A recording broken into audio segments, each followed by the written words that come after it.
Hey folks, welcome to the first garden video.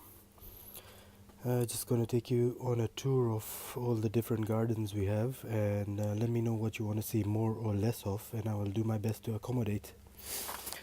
So here we have the tamarillo plant. We used to eat lots of these in Kenya, and it doesn't look like it's doing well.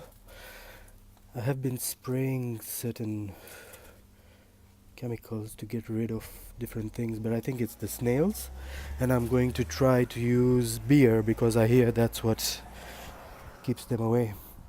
Here I have a small example of some trench composting. I've usually just wrap up some of the food or cover it in newspaper or cardboard and just dig holes next to the plants, let them trench compost. That's our lychee tree over there. And one of our friends suggested digging around the soil and just adding more potting mix. So we're going to see how that goes. Some of my favorite bushes, Albany woolly bush.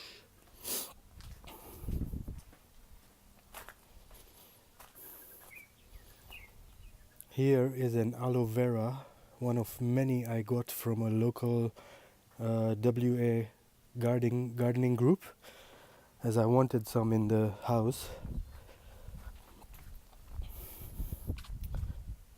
That's another one.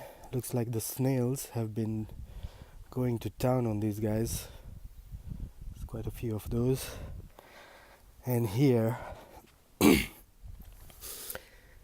we have a pumpkin which is doing pretty good. My girlfriend cooked some pumpkin.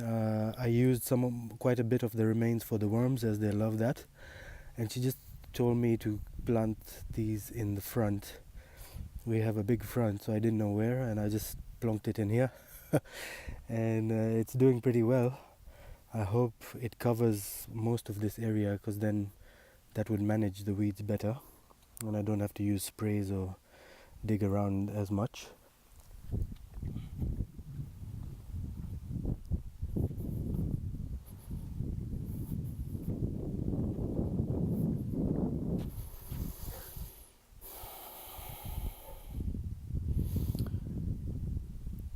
Here I'm trying something new. A friend of mine told me he boils his weeds and uses the water as weed tea for the plants. And I thought it was such a good idea, because the boiling would actually kill the seeds and whatever would be growing again. And after boiling it, I've just thrown it out here. Let it break down on its own. Looks like even the boiled water has killed some of the weeds. As you can see over here, there's quite a big difference with the greenery there and some of the dead ones there. Here we have a caped gooseberry. It used to be in the front near where the tamarillo and the lychee were, but then it started growing over the pavement and we didn't want that, so I replanted it here. And it didn't look like it was doing really well, because when I uprooted it, the roots were really well spread out. And luckily, I got this plant from Duncraig Edible Garden. One of the members just told me that you can just throw some of the fruit and they're so good at growing. You don't even have to manage them that well. And it looks like baby one's growing right in the middle there. And let's see. Can you see this? I really love how they look once they dry up, because last time we had these, they were so juicy. This one looks like it's going to be very tasty, and I think it's going straight in my mouth. Yum yum. Okay, so this is what I was talking about. It looks so beautiful. Look at that. Oh, is it out of focus? Here is another plant I got from the Duncraig Edible Garden. Just took some slips, and I haven't really dug in to see if the sweet potato have grown on it anything. I saw some videos which said wait for the leaves to go yellow or wait for the flowers to come out. I haven't seen any of that, so I'm just going to leave it here for now.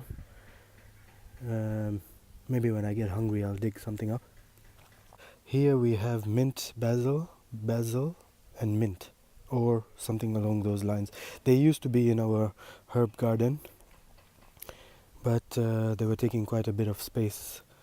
The mint basil really took over and was like pushing out all the other guys in the herb garden, so I thought I'd bring it out here. This tree was donated by one of the Duncraig Edible Garden members, and I didn't really do too well with it, as you will see. I've killed quite a few plants, but I'm learning as I go. And you will see under the plants though, I have planted 3 sweet potatoes from slips. That's the third one. That's another one. Here is our little sugarcane. In one of the future videos you'll see that I got free worms, and along with the worms, because of the permaculture principle, the lady donated or shared so much of a surplus with me, half of which I killed, but she still gave me quite a bit.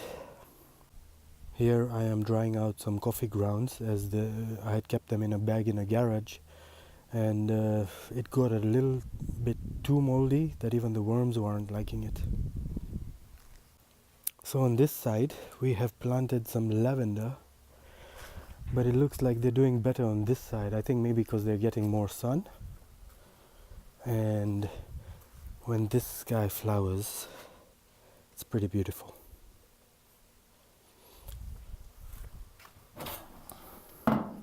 Here is our compost bin. We'll get into this one a bit more in future videos. And this is our backyard garden.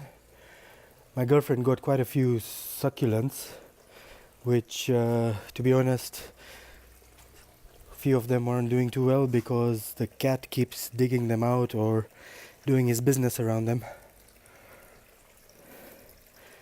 One of the few plants that we actually bought was this apple tree. Look at that. I'm very excited about this. Look at that. Yeah, I don't think you can see that. I wish there were some flowers so I could show you all the stages, but let's see. Can you see that? So here's one of the stages, and that's a bud which used to be a flower and just started growing. When it gets to this stage, when it gets to that stage, then it gets in my stomach. Okay, so yesterday we planted this curry leaf plant. I've killed 2 so far. One I just dug up from my ex-landlady's place, and she even told me that they don't grow well alone, especially if you just pull them out. So let's hope this one survives. The second curry leaf plant I got from my neighbor, and when we go to the back, the herb garden, we'll see how that goes. And then we got some flowers for the bees. I forgot this one's name. Lemon grass, garlic grass, or something like that. When they flower, you really need to take care because the seeds can really spread out and grow even more. And here's another one of my favorites since I moved to Australia. It is the white fig. Very tasty. Oh, look. We found some potatoes which were sprouting in the bag we bought from one of the shops, and I thought I'd chop it up, see how that goes. What one of the YouTube videos said was plant it, cover it just enough with potting mix, and then as soon as you see it sprouting more, cover it again, keep doing that until the end of time. With the curry leaf plant, we got these 2 geraniums. They remind me of my grandma because she used to grow these at home. And here we are in the laundry area. That's the second one I killed. I think they don't do too well with sea salt. My girlfriend's project of growing more succulents. Some more succulents on this one. I bet the cat can't get to this one, but the cat loves sitting around in this one. So recently we grew a lot of parsley, and parsley really thrived. The mint basil was there, but now we have this, forgot the name, red chard or something. Got some bok choy. This one is a carrot. I think, no, not a carrot, turnip. And those two I am not too sure. My girlfriend also made a little garden for the cat. Anyway folks, this is the end of the video. Please do comment, let me know what you'd like to see more of. If you have any questions, we'll find out together. And may resource be with you.